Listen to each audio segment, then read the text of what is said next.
11h. Europe 1 Culture Média. Philippe Vandel. Dans un instant, nous recevons Valérie Lemercier et le réalisateur Bernard Farou. On parle de ce documentaire sur Bourvil à voir demain soir sur la 3. Mais avant cela, c'est l'heure des télescopages de Bruno Donnet. Bonjour Bruno. Bonjour Philippe.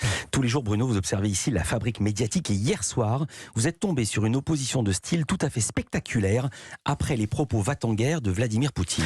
Oui, télescopage monumental ce matin, Philippe, au sujet de la menace nucléaire que le zinzin du Kremlin agite de plus en plus ostensiblement au-dessus de nos petites têtes occidentales. Je vous raconte, ça s'est passé hier sur deux chaînes différentes, rigoureusement à la même heure. Il était 19h43 lorsque, sur BFM TV, Yves Calvi a décidé d'interroger son spécialiste de la géopolitique sur la crédibilité à accorder, ou pas, à un éventuel péril nucléaire. Quand Poutine dit qu'il est prêt à utiliser tous les moyens pour protéger la Russie, concrètement, Anthony Bélanger, est-ce qu'il sous-entend qu'il peut utiliser son nucléaire tactique tel qu'il vient d'être évoqué par Magali Chalet? Et toujours à 19h43, mais sur C8 cette fois, figurez-vous que Cyril Hanouna consacrait lui aussi une partie de son émission à la même question, mes chéris. Alors les chéris, on va maintenant continuer avec...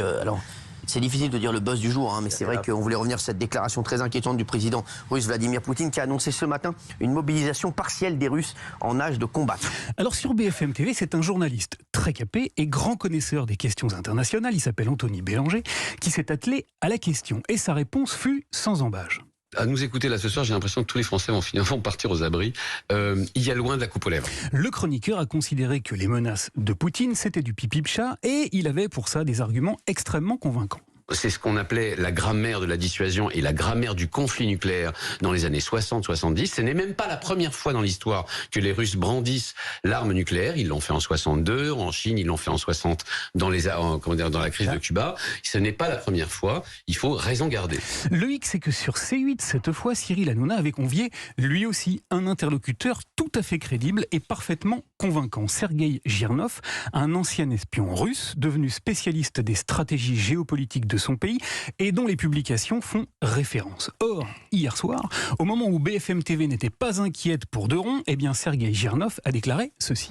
Là, c'est la première fois où moi j'ai peur. Il a expliqué très sérieusement qu'il avait les chocottes avant d'argumenter son raisonnement et d'évoquer, lui aussi, les possibilités de Poutine de manière parfaitement crédible. Quand il sentira qu'il ne peut pas gagner cette guerre d'une manière classique ou conventionnelle, qu'est-ce qui lui reste? Nucléaire. Voilà. Nucléaire. Alors je ne suis pas capable, Philippe, de vous dire lequel des deux a raison, pas plus que s'il convient de vous inquiéter ou pas, mais on s'en fout car c'est pas la question qui nous occupe ici. Ce qui nous intéresse ce matin, c'est l'enseignement médiatique de cette opposition de style. Et il est en l'espèce merveilleusement intéressant. Pourquoi ? Tout simplement parce qu'il vient donner du corps et du crédit à une théorie mise en évidence, entre autres, par Guy Debord dans la Société du spectacle, qui veut que pour apparaître disruptif, les médias font souvent le contraire de ce que l'on attend de BFM TV par son ancrage Toute Info est une chaîne au potentiel anxiogène tout à fait indéniable. Alors, elle nous rassure. Quant à Cyril Hanouna, dont on attend de lui des nouilles, du slip et de la déconne, il vient nous inquiéter. Les valeurs semblent à front renversé, mais tout est en fait parfaitement en ordre. Tiens, dans le même ordre d'idées, Louise Bernard nous l'a appris tout à l'heure dans son journal des médias. Demain, la très sérieuse chaîne parlementaire diffusera une interview du président ukrainien Zelensky, réalisée par Cyril Viguier et Alain Delon, qu'on ne savait pas à ce point connaisseur d'enjeux géopolitiques.